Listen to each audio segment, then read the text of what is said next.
Good morning, students. So, after the concept of performance appraisal, in this lecture we are going to discuss various methods and techniques which are used for performance appraisal of any employee in an organization. So, there are two types of methods or techniques for performance appraisal. First are the traditional methods, which are mostly used in the government organizations. And another are the modern methods or techniques. So in this particular lecture we are going to discuss the traditional methods one by one, and in the next lecture we will discuss the modern methods.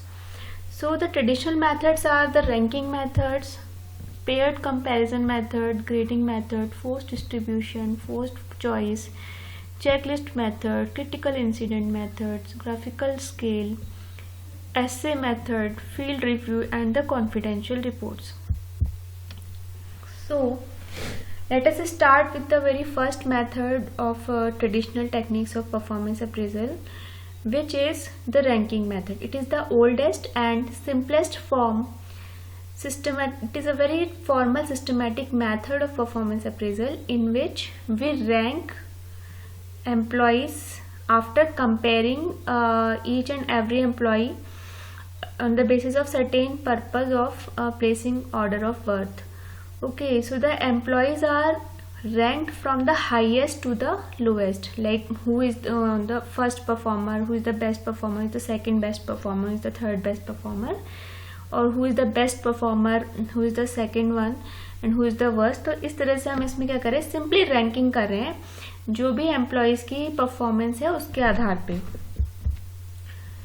इसमें जो है ये method काफ़ी अच्छा है, simple है, but इसके कुछ लिमिटेशंस भी है. लिमिटेशंस इसकी ये है कि it does not tell that how much better और worse one is that another. ये एक सब्जेक्टिव जजमेंट कर रहा है, एम्प्लॉय की परफॉर्मेंस का सब्जेक्टिव इवेल्युएशन कर रहा है, लेकिन ऑब्जेक्टिव नहीं बता रहा, क्वांटिफाई नहीं कर रहा है कि कौन किससे कितना ज़्यादा सही. जैसे आप लोग के एग्जाम होते हैं तो पता है कि 50% वाला बच्चा और 70% वाला बच्चा, ना वी कैन कंपेयर कि जो 70% वाला स्टूडेंट है ही had perform 20% better than the latter. Okay, जो आपका 50% वाला स्टूडेंट है उससे 20% ज़्यादा उसने अच्छा काम किया हुआ है, लेकिन यहाँ पर कुछ ऐसा पता नहीं चल रहा है. ये क्वालिटेटिव मेथड है, प्योरली सब्जेक्टिव है, यहाँ पे कुछ भी क्वांटिफाई नहीं हो पा रहा है किसी के परफॉर्मेंस अप्रेजल का. सेकंड इसमें है कि drawback, the task of ranking individuals is difficult when a large number of employees are rated. जहाँ पे स्मॉल ऑर्गेनाइजेशन है, स्मॉल स्टाफ है, वहाँ पर तो ये मेथड काम करता है, लेकिन जहाँ पे एक लार्ज कॉम्प्लेक्स ऑर्गेनाइजेशन है वहाँ पर इंडिविजुअल्स को कंपेयर करना और उनकी रैंकिंग करना टफ हो जाता है. And it is very difficult to compare one individual with other having various behavioural trait, क्योंकि हो सकता है कि someone is better in something and another is better in another thing, तो वहाँ पर कंपैरिजन बहुत मुश्किल हो जाता है.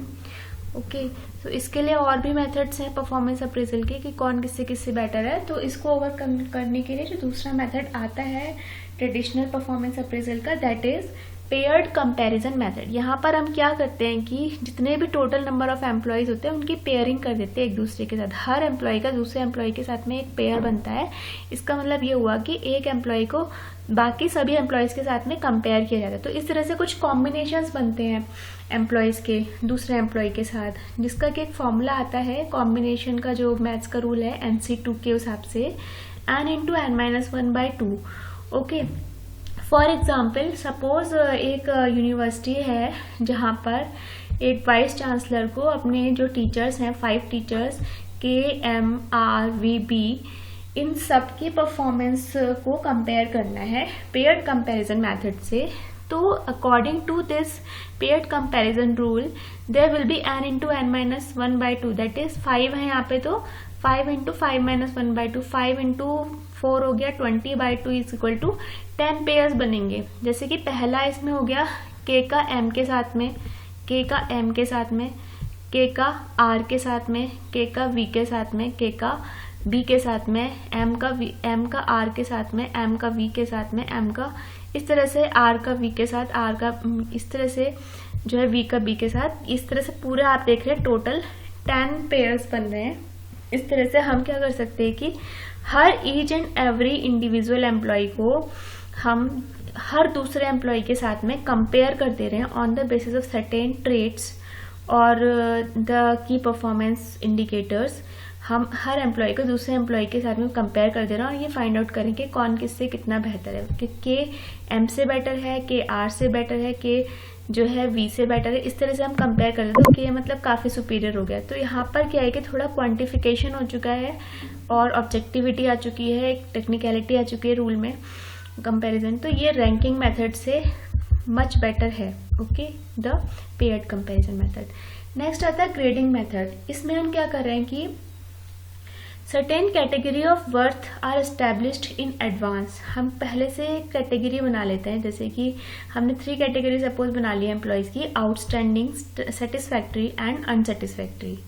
तो अब इनके बेसिस पे फिर हम फर्दर ग्रेडिंग करते हैं, जो भी लाइक एम्प्लॉय है उसकी ग्रेडिंग करते हैं कि वो सेटिस्फैक्ट्री रेंज में आ रहा है, उसके लिए सपोज हमने बी ग्रेडिंग कर लिया है, ओके, अनसेटिस्फैक्ट्री में सी कर लिया, आउटस्टैंडिंग के लिए ए ग्रेडिंग करी है। तो इससे उसकी परफॉर्मेंस का एक जो है कैटेगराइज कर दे रहे उसकी परफॉर्मेंस को यहाँ पे। Then next is the forced distribution method. इसमें हम क्या कर रहे हैं, जैसे आपने नॉर्मल डिस्ट्रीब्यूशन कर्व पढ़ा होगा तो वहाँ पर हम एम्प्लॉय की परफॉर्मेंस को हाई एंड से लो एंड की स्केलिंग करके गुड और बैड के बीच में उसकी जॉब परफॉर्मेंस को डिफाइन कर रहे हैं। इसके लिए हम एक स्टैटिस्टिकल नॉर्मल डिस्ट्रीब्यूशन लेंगे 10, 20, 40, 20 एंड 10। जैसे आपने देखा है कि नॉर्मल डिस्ट्रीब्यूशन का कर्व कैसा होता है, साइनसोइडल होता है, इस तरीके से वेव लाइक स्ट्रक्चर होता है और यहाँ पे बीच में ये एवरेज वाले हैं। तो आप जैसे हमने इससे पहले देखा तो इसमें हम क्या रखते हैं कि 40% के बीच में, यानी कि गुड और बिलो एवरेज के बीच में हम 40% लोग रख रहे हैं और गुड परफॉर्मिंग एम्प्लॉय और बिलो एवरेज ये 20-20 में होंगे और एक्सीलेंट जो है आउटस्टैंडिंग या सेटिस्फैक्ट्री पुअर वाले जो हैं वो 10% में यहाँ पे लाई करेंगे। तो ये एक फोर्स्ड डिस्ट्रीब्यूशन मेथड है, ओके। फोर्स्ड डिस्ट्रीब्यूशन के बाद जो नेक्स्ट मेथड आता है that is forced choice method. इस मेथड में क्या होता है, in this method the rater is given a series of statements about an employee. जो भी आपका रेटर है जो रेटिंग कर रहा है उसको बहुत सारे स्टेटमेंट दिए जाते हैं एक एम्प्लॉय के बारे में। अब उसको बताना होता है कि वो उस पर्टिकुलर स्टेटमेंट के लिए जो बिहेवियर एम्प्लॉय का बिहेवियर या परफॉर्मेंस है वो पॉजिटिव है या नेगेटिव है।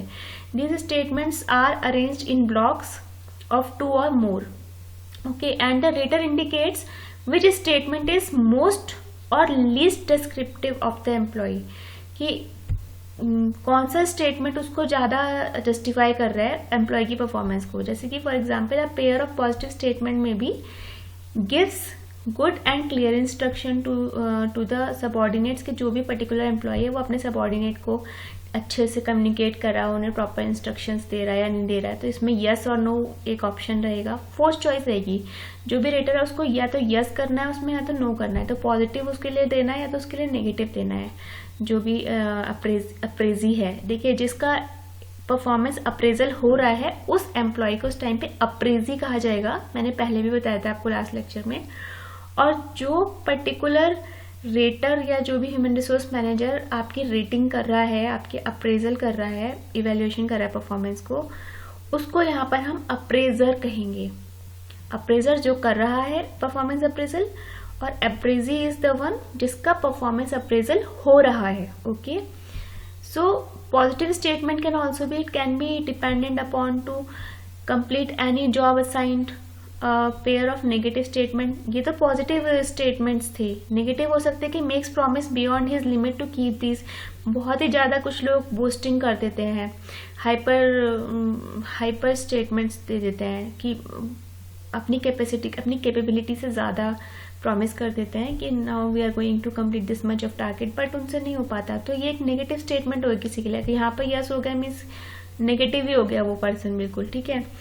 और inclines to favour some employees, it may also incline to favour some employees, कि नेगेटिव ये नेगेटिविटी है कि आप अनबायस्डली बिहेव ना करके बायस जजमेंट कह रहे हो, you are incline towards favoring certain employees on the basis of an informal grouping or maybe someone is your friend or colleague, so you are favoring someone, this is a wrong decision and if someone is right, then only he should be favored. If the person is wrong, then he should not be favored at all. Each statement carries a score or weightage. Her statement का अपना एक score या weightage होगा, ठीक है। इस particular force comparison method में हो सकता है कि कोई पर्टिकुलर स्टेटमेंट ज़्यादा इंपॉर्टेंस का हो तो उसको वेटेज ज़्यादा मिलेगी। अगर सपोज उस पर्टिकुलर स्टेटमेंट के लिए कोई पर्सन का पॉजिटिव फीडबैक आया है तो उसके लिए बहुत अच्छी बात है। अगर लेकिन उसी स्टेटमेंट के लिए जो उसका भी वेटेज तो ज़्यादा है और वहीं पे नेगेटिव हो गया तो बहुत गलत हो जाएगा उसके लिए। Okay, so each statement carries a score और weightage which is not made known to the rater. लेकिन ये जो रेटर है उसको नहीं ये चीज़ बताई जाएगी, नहीं तो वहाँ पे रेटर भी बाइसिंग करती है, केवल HR डिपार्टमेंट को ही पता होगा। Okay, so the final rating is done on the basis of the set of statements. जितने भी टोटल स्टेटमेंट्स उनके वेटेड एवरेज की तरीके से फाइनल रेटिंग होगी एम्प्लॉय की। And employee rating in this manner makes the method more objective. In this method the rater is forced to select the statement which are ready made। ठीक है, तो rater को already एक pre design structured जो है questionnaire kind of उसको मिलेगा और उसी में से उसको रेटिंग करनी है by certain observations of the employee, may be through certain feedbacks from the superiors and the subordinates. तो उसको रेटिंग करनी है उनसे ऑब्जर्वेशंस करके, सर्वे करके। अब वो उसको उसी बेसिस पे करेगा, उसके लिए फोर्स है कि वो फोर्स्ड होगा कि उसको या तो पॉजिटिव देना है नेगेटिव देना है, अपने मन से कुछ नहीं कर सकता उसमें। तो यहाँ पे एक ऑब्जेक्टिविटी आ गई। Then the next traditional performance appraisal method is the checklist method. Checklist में क्या होता है कि जो जो की परफॉर्मेंस इंडिकेटर्स हैं, जो जो मेन पॉइंट्स हैं किसी पर्सन की परफॉर्मेंस अप्रेजल के, जो जो पैरामीटर्स हैं, उनकी एक चेकलिस्ट बना ली जाती है। ओके, और एक सीरीज ऑफ स्टेटमेंट तैयार कर लेते हैं, questions with their answers yes और नो, इस तरह से प्रिपेयर करता है HR डिपार्टमेंट और फिर वो उनको टिक करता है कि जो जो क्वेश्चंस हैं उनके अगेंस्ट वो टिक करते हैं। This questions carries a weightage in relation to their importance. यहाँ पर भी जैसे कि आपका फर्स्ट चॉइस मेथड में था, चेकलिस्ट मेथड में भी हर क्वेश्चन का अपना एक इम्पॉर्टेंस के अकॉर्डिंग वेटेज होता है।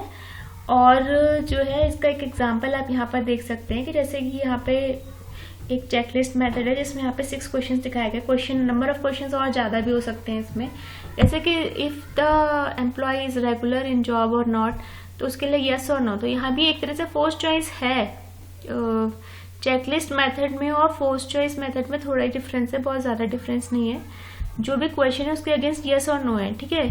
तो जो आपका फर्स्ट चॉइस मेथड था यहाँ पर क्या था कि पॉजिटिव स्टेटमेंट्स भी गिवन है और नेगेटिव भी गिवन है, उनमें से रेटिंग करनी है कि यस और नो, उसमें से चूज करना था। लेकिन यहाँ पर क्या है कि क्वेश्चंस के फॉर्म में है, ये पॉजिटिव और नेगेटिव स्टेटमेंट के फॉर्म में नहीं है checklist method, unlike the previous first choice method. यहाँ पर ये क्वेश्चन की फॉर्म में है और उनके जो आंसर है यस और नो, इन पर टिक करना है रेटर को। Okay, is regular on the job और not, does maintain discipline well, yes or no, shows consistent behavior to all the colleagues, yes or no, is interested in their job, yes or no, keep making mistakes, yes or no, shows favoritism towards particular colleagues। तो यहाँ पर क्या है कि objectivity और ज़्यादा हो गई, क्योंकि यहाँ पे here we are asking the question, then the answer has to be given by the appraiser। Okay, so ये फर्स्ट चॉइस से भी थोड़ा सा और बेटर मेथड है checklist method. Okay, now the next is the critical incidents method. Critical incident में क्या है कि जो रूटीन वर्क हो रहा है वो तो कर ही रहा है एम्प्लॉय, लेकिन इसके अलावा जो जहाँ पर क्रिटिकल इंसिडेंट्स हुए हैं, कुछ बहुत इंपॉर्टेंट इंसिडेंट जो कि बहुत क्रुशियल या इम्पॉर्टेंट थे, अगर वहाँ पर जो हमारा एम्प्लॉय है उसका बिहेवियर कैसा रहा उन पॉइंट्स पर, ठीक है। तो इस चीज़ को हम असेस करते हैं क्रिटिकल इंसिडेंट मेथड्स में। In this method, the rater focuses his or her attention on the key or the critical behavior that makes the difference between performing a job in a noteworthy manner। ठीक है, वहाँ पर वो effective था या नहीं था ये हम देखेंगे। तो यही है, इसके लिए भी हम चेकलिस्ट एक डिज़ाइन करते हैं, उसमें गुड और बैड इस तरह से उसके परफॉर्मेंस को इंडिकेट करते हैं। तो द बेसिक आइडिया जो है क्रिटिकल इंसिडेंट मेथड का is to appraise the worker who can perform their job effectively in the critical situation. Normal situation में तो सभी वर्क कर लेते हैं, लेकिन जो क्रिटिकल सिचुएशन है जहाँ पर संभालने की जरूरत, जहाँ पे एम्प्लॉय का इंपॉर्टेंस पता चलती है, वहां पर उसने कैसा बिहेव किया, इस चीज को हम असेस करेंगे क्रिटिकल इंसिडेंट मेथड में। ओके, एक एग्जांपल यहाँ पे दिया हुआ है, जैसे कि एक क्रिटिकल इंसिडेंट है, मान लीजिए कहीं पे आग लग गई, जो वर्क प्लेस है वहां पे फायर हो गया, या कोई जो आपका प्लांट है मैन्युफैक्चरिंग प्लांट, वहां पे सडनली ब्रेक डाउन हो गया, या कोई एक्सीडेंट हो गया, तो these are the critical incidents और द एक्सीडेंट्स, ठीक है, जो कि बहुत क्रूशियल घटनाएं हैं। तो यहाँ पर जो वर्कर्स हैं उनके रिएक्शंस हो सकते हैं कुछ अलग अलग, उसके अकॉर्डिंग हम स्केलिंग करेंगे, ठीक है। सपोज एक पर्टिकुलर वर्कर है, वो क्या कर रहा है कि अगर मान लो ऐसी कोई क्रिटिकल इंसिडेंट आ रही है तो वो अपने सुपीरियर को तुरंत इन्फॉर्म कर रहा है, तो उसको 5 रेटिंग मिलेगी, 5 स्केल रेटिंग मिलेगी। और अगर कोई वो जो वर्कर है वो थोड़ा सा वही कंसर्न है, एंजियस है, चिंतित है कि जो भी लॉस हो रहा है कि ये गलत हो रहा है, अब इसको कैसे मेंटेन करें, तो 4 रेटिंग मिलेगी। वो उसको खुद ही रिपेयर करने की कोशिश कर रहा है, ठीक है, तो 3 मिलेगी। कंप्लेन्स फॉर पुअर मेंटेनेंस तो ओनली 2 मिलेगी अगर वो कंप्लेनिंग है तो। और was happy to force it, कि जैसा है चलो वैसे चलने दो, तो बिल्कुल ही कम 1 रेटिंग मिलेगी, ठीक है। तो इस तरह से ये क्रिटिकल इंसिडेंट मेथड है, जहां पर हम क्रिटिकल सिचुएशंस की हैंडलिंग के बेस पर जो एम्प्लॉय का बिहेवियर है उसके बेस पर हम उसकी परफॉर्मेंस को अप्रेज करें। Then the next method is the graphical rating scale method. Graphical rating scale method बहुत ही important method है परफॉर्मेंस अप्रेजल का, बहुत पॉपुलर, बहुत कॉमन, बहुत ही सिंपल मेथड है। इसमें हम बेसिकली क्या करते हैं कि किसी भी एम्प्लॉय की क्वालिटी और रिलायबिलिटी को हम चेक कर रहे हैं कि उसकी जो परफॉर्मेंस है वेदर वो अनसेटिस्फैक्ट्री है या आउटस्टैंडिंग है, इस तरह से हम देख रहे हैं। यहाँ पर भी हम कुछ पर्टिकुलर पैरामीटर्स बनाते हैं, कुछ ट्रेड्स बनाते हैं, इसके बेस पे उसका असेसमेंट करते हैं। देखिए जैसे यहाँ पर एक ग्राफिकल स्केल रेटिंग है एम्प्लॉय की, यहाँ पर क्या है कि यहाँ पे परफॉर्मेंस लेवल और वर्क डायमेंशंस दे रखी हैं, जैसे कि वर्क पैरामीटर्स हो सकते हैं attendance, behaviour with the subordinate, seniority, dependability, and similarly performance level are simple rating scale of, ये लीनियर रेटिंग स्केल मेथड भी कहलाता है, जैसे कि पुअर, फेयरली गुड, गुड और एक्सीलेंट में। तो अब हो सकता है अटेंडेंस जो है एम्प्लॉय की वो गुड है, फेयरली गुड है, तो उस पर यहाँ पे टिक लगेगा, ओके। बिहेवियर जो है सबऑर्डिनेट्स के लिए उसका ठीक है, सीनियरिटी में गुड है वो, डिपेंडेबिलिटी में वो एक्सीलेंट है। तो इस तरह से हम उसको क्या करेंगे, उसकी परफॉर्मेंस को अप्रेज करेंगे। This is known as a graphical rating scale. Next is the essay method. Essay method में एक नैरेटिव डिस्क्रिप्शन होता है एम्प्लॉय की स्ट्रेंथ्स, वीकनेस का, पास्ट परफॉर्मेंस, उसके पोटेंशियल का, जो भी सजेशंस उसने दिए हैं इम्प्रूवमेंट के लिए, तो उसकी ओवरऑल परफॉर्मेंस का ये एक एसे आप समझते हैं कि एसे मतलब डिस्क्रिप्टिव स्टेटमेंट होता है। And its positive point is that it is simple to use, okay, it's not in a complex format. और इसका नेगेटिव पॉइंट ये है कि again it is a very subjective method, objectivity इसमें भी बहुत कम है, कंपेरेबिलिटी नहीं है और एम्प्लॉयज के साथ में, ओके। तो this thing is there. And the next is the field review method. Okay, field review method is also very important method and unbiased method of performance appraisal as far as the traditional methods of performance rating is concerned. तो इस method में क्या क्यों unbiased होता है, क्योंकि यहाँ पर हमें एक आउटसाइडर से जो उस डिपार्टमेंट से बिलोंग नहीं करता है जिसके एम्प्लॉय का अप्रेजल होना है, उस आउटसाइडर से एक ब्लैंक फीडबैक लेते हैं, परफॉर्मेंस अप्रेजल कराते हैं उस एम्प्लॉय का, ठीक है। और फिर जो भी उसका फीडबैक है वो एचआर डिपार्टमेंट को दिया जाता है। तो यहाँ पर क्या है कि बायसनेस नहीं होगी बिल्कुल भी। जो भी इंडिविजुअल आ रहा है आउटसाइड से, तो उसके उस एम्प्लॉय के बिहेवियर के बारे में पहले से नहीं पता है, तो वो उसके लिए किसी भी तरीके की परफॉर्मेंस अप्रेजल एरर, कोई भी ऐसे रेटिंग एरर नहीं क्रिएट कर सकता है, okay. Then the next is confidential report. ये पर्टिकुलर मेथड इंडिया में गवर्नमेंट ऑर्गेनाइजेशंस में, स्पेशली पब्लिक सेक्टर में बहुत ज़्यादा अप्लाई होता है। कॉन्फिडेंशियल रिपोर्ट प्राइवेट में भी होता है बट गवर्नमेंट में तो बहुत ज़्यादा होता है। तो यहाँ पर यही होता है कि जो भी आपका बॉस है या आपका सुपीरियर है वो आपकी कॉन्फिडेंशियल रिपोर्ट देता है आगे एचआर डिपार्टमेंट को, ओके। मेनली गवर्नमेंट डिपार्टमेंट्स में ही यूज़ होता है। जो भी आपका इमीडिएट बॉस या सुपीरियर है वो आपके प्रमोशन या ट्रांसफ़र के लिए एक इफेक्टिव रोल प्ले करता है Okay, by telling about the strengths, weakness, intelligence, attitude, character, attendance, and discipline, etc. of the appraisee. Okay, and overall grading can be given on a 5-point scale. ये जो आपके 5 points हैं, outstanding, very good, good, इस तरीके की rating भी वो दे सकता है अगर। लेकिन यहाँ पर भी एक चीज़ है कि अगर जो भी आपका इमीडिएट बॉस है, again he will also be a government employee, okay, and you are also, तो यहाँ पर अगर वो बिल्कुल आउटस्टैंडिंग आपका रेटिंग दे देता है तो then also he will have to justify फिर सर्टेन एविडेंसेस कि इन्होंने अगर आउटस्टैंडिंग दे रहे तो ऐसा क्या किया जो आउटस्टैंडिंग आप उसको रेटिंग दे रहे हैं, ग्रेडिंग दे रहे हैं। और अगर आपने पुअर या एवरेज, बिलो एवरेज दे दिया, then also you will have to justify. तो यूजुअली लोग इसमें बहुत ही जो है मॉडरेट रेटर होते हैं, मीडियम रेटर होते हैं, और इसमें सेंट्रल टेंडेंसी को ऑप्ट कर लेते हैं एंड गुड रेटिंग देते हैं, ठीक है। So the confidential reports as the name suggest are very confidential, और डायरेक्टली फिर जो भी आपकी हाईएस्ट अथॉरिटी, जो अप्रेजिंग अथॉरिटी, उसी के पास ही रिपोर्ट जाती है HR डिपार्टमेंट में। So that's it about today's lecture. In the next lecture we will discuss about all the modern methods or the techniques of performance appraisal, which will include MBO, 360-degree assessment centers and the other methods. And apart from that, in the next lecture we will discuss about the various rating errors in performance appraisal of any employee. So students, please keep studying and ask any question if you find any difficulty. Thank you very much.